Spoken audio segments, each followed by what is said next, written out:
한동훈이 결국 완전 끝났습니다. 본인도 가벼운 언행으로 논란인데 이런 자가 임명하거나 밀어주는 사람들은 오죽하겠습니까? 한동훈의 국힘이 역대급 망언으로 파장이 일파만파 커지고 있습니다. 윤석열도 표정이 좋지 못한데요. 영상 시청하시기 전에 구독과 좋아요 한 번씩 부탁드립니다. 국민의힘 조수현 후보가 일제강점기를 옹호하는 취지의 글을 과거 SNS에 올렸던 사실이 확인돼 논란입니다. 말이 좋아 옹호지, 친일 그 자체입니다. 조수현 후보, 그는 대전 서구갑 후보입니다. 잘 기억해 두셨다가 이 사람한테는 절대 투표를 하면 안 될 것 같습니다. 투표라는 것은 개인의 자유겠지만 저는 적어도 안 할 것 같다는 것입니다. 조 후보는 2017년 8월 25일 자신의 페이스북에 조선 백성들은 진실로 대한제국의 망국을 슬퍼했을까? 봉건적 조선 지배를 받는 것보다는 일제강점기에 더 살기 좋았을지 모른다라고 적은 것으로 확인됐습니다. 또 친일파가 없었으면 대한민국이 망하지 않았을까? 그렇지 않다면서 조선은 오래전부터 국가의 기능이 마비된 식물 나라였다고 말하기도 했습니다. 이뿐만이 아닙니다. 2019년 2월 10일 페이스북 게시물도 논란인데요. 사실 망국의 1등 책임은 이완용이 아닌 고종에게 있다면서 친일파 이완용을 두둔하는 것으로 보이는 문장을 게시했습니다. 이에 대해 조 후보 측은 한 언론과 통화에서 매국노인 이완용을 옹호할 생각은 없었다며 발언에 오해의 소지가 생긴 것 같다는 취지로 설명한 걸로 전해졌는데 이걸 어떻게 방어할 수 있을까요? 논란은 아직 끝나지 않았습니다. 과거 제주 사사망쟁을 김일성의 지령을 받고 일어난 무장폭동이라고 표현한 것으로도 확인됐습니다. 지난 2021년 4월 7일 페이스북에서 문재인 전 대통령의 제주 사사망쟁 기념식 연설 일부를 인용한 뒤 문해 제주 4.3에 대한 역사인식이다. 어이가 없다고 말했는데요. 이어 당시 제주폭동을 일으킨 자들이 완전한 독립을 꿈꾸며 분단을 반대했는가? 아니면 김일성, 박헌영 지령을 받고 무장폭동을 통해 사회주의 국가를 꿈꾸었는가? 역사를 왜곡하면 안 된다. 그것도 대통령이란 사람이 라고 주장하기도 했습니다. 제정신이 아닌 인간이 후보로 출마했다는 것도 너무 어이없지 않습니까? 인용된 문 전 대통령의 연설은 완전한 독립을 꿈꾸며 분단을 반대했다는 이유로 당시 국가 권력은 제주도민에게 빨갱이, 폭동, 반란의 이름을 뒤집어 씌워 무자비하게 탄압하고 죽음으로 몰고 갔다는 것이었습니다. 조 후보는 언론과의 통화에서 제주 사사망쟁에 대한 제 역사인식은 김달삼 등 박헌영이나 김일성 지령을 받은 사람들이 경찰서를 습격하면서 시작됐는데 그 후에 이들을 진압하는 과정에서 무고한 양민이 너무 많이 학살됐다는 것이라고 말했습니다. 이어 그래서 이들에 대한 충분한 보상이 필요하다. 국가는 이 책임을 인정해야 한다고 해명했습니다. 분명 같은 사람이 말한 것인데 이렇게나 태도가 다를 수 있나요? 이런 사람을 미쳤다고 뽑아주는 국민들도 있을까요? 국민이 아니라 그 자체로 매국노 아니겠습니까? 친일 발언은 이완용 관련 발언만 있었던 것은 아닙니다. 앞서 언급한 친일파가 없었으면 대한민국이 망하지 않았을까? 그렇지 않다. 이미 조선은 오래전부터 국가의 기능이 마비된 식물나라였다며 망국의 제일 책임은 누가 뭐래도 군주인 고종이다. 이완용이라고 말한다면 그것은 군주의 책임을 신하에게 떠넘기는 것이라고 주장하기도 했습니다. 해당 글은 현재 조 후보 계정에서 확인되지 않고 있지만 조 후보는 이날 페이스북에 이런 일로 무리를 일으켜 정말로 죄송하게 생각한다. 깊이 반성한다며 2017년 여름경에 반일 감정을 자극해 정치적 이득을 보려는 일부 지식인들이 있었다. 이런 것들을 지적하는 과정에서 과도한 표현이 있었음을 인정한다고 썼습니다. 이어 조선 말기의 백성들이 나라와 양반의 이중수탈에 인간다운 삶은 살지 못했음은 분명하지만 그분들이 일제강점이 더 좋았을 수 있다고 쓴 것은 강조 차원이었지만 비약이었음을 인정한다. 앞으로 더욱 조심하겠다며 이 시기는 7년 전으로 제가 정치에 뛰어들기 전임도 감안해 주시기 바란다고 했습니다. 얼마나 사람이 치졸해 보입니까? 본인이 그렇게 자신있게 쓸 때는 언제고 이제 와서 비약이다. 본인이 정치에 뛰어들기 전임을 감안해달라. 이 얼마나 지조없고 치졸한 모습이냐는 겁니다. 한편 그는 박근혜 정부의 한일 위안부 합의와 박정희 탄생 100년 기념우표 발행에 대해서도 목소리를 높였던 것이 확인되기도 했는데요.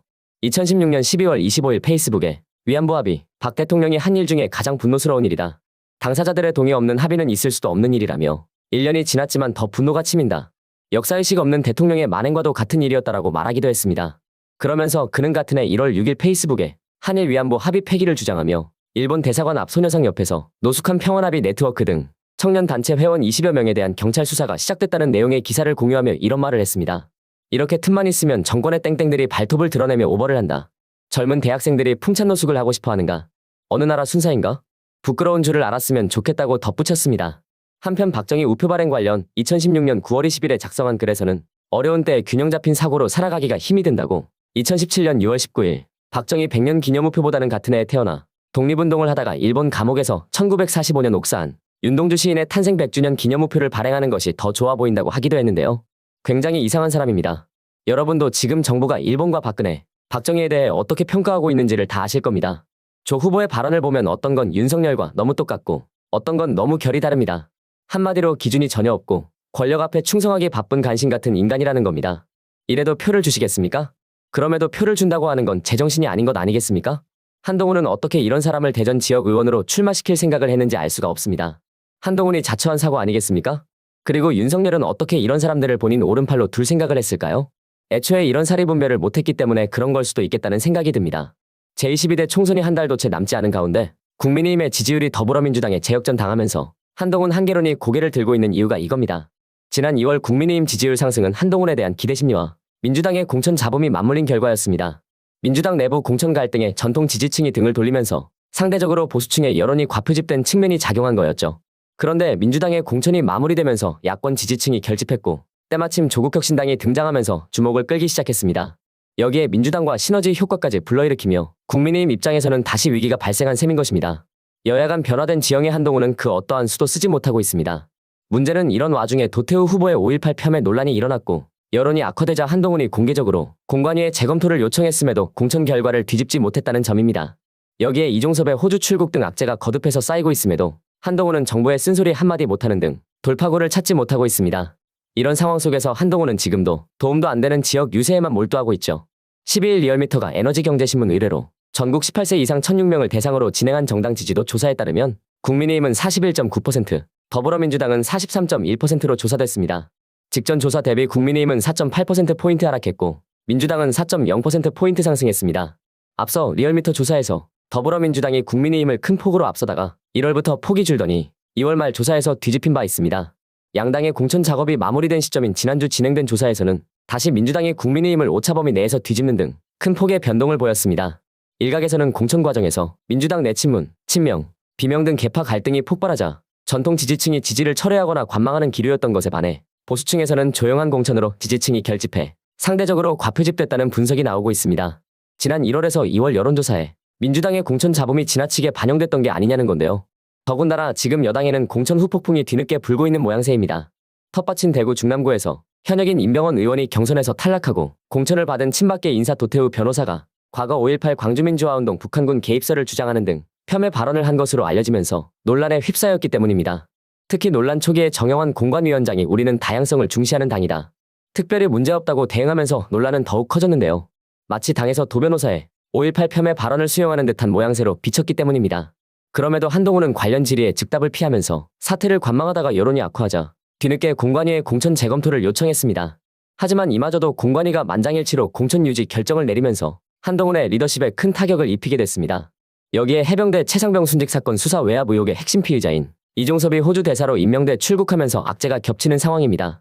특히나 해당 사건은 여권의 주요 지지층으로 부상한 2030 남성과 핵심 공략 대상인 중도층에 민감한 주제일 수밖에 없음에도 별다른 해결책을 내놓지 못하고 있는데요.